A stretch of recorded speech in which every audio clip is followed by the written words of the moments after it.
আজকে মূলত কি ছিল? এটা অ্যাকচুয়ালি শঙ্করজ্যোতি আই ইনস্টিটিউটের তরফ থেকে একটা advance digital mobile vision band launch করা হয়েছে।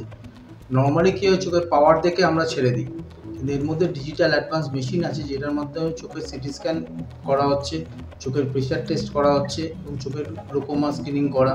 চোখের কোনো রকম অ্যাডভান্স কোনো রকম মানে যদি কোনো কারোর ক্রিটিক্যাল কোনো সমস্যা থাকে, সেই টার্সিয়ারি লেভেলের সার্ভিসটা একদম ডোর স্টেপে মোবাইল ভ্যানের মধ্যে করা হচ্ছে। তাতে হয় কি, মানুষের যেমন সুগার, ডায়াবেটিস পেশেন্ট, তাদের চোখের রেটিনার ছবি তোলা উচিত, যাদের চোখের গ্লুকোমা হিস্ট্রি আছে তাদের চোখের প্রেশার মাপা উচিত, সেগুলো তো মানুষ তো সুযোগ পায় না, সময় পায় না, সুযোগও পায় না।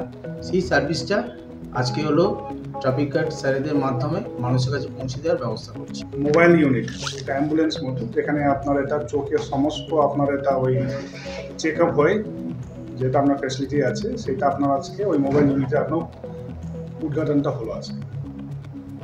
আর তার সঙ্গে আমাদের আজকে প্রথম এটা উদ্ঘাটনে আমরা এটা আমাদের সেফ ড্রাইভ সেফ লাইফ প্রোগ্রামে অনলাইন অন্তর্গত আমরা আজকে কয়েকজনকে আমরা আজকে আই টেস্টও ওই যে গাড়ি আছে ওই মাধ্যমে আমরা করাচ্ছি।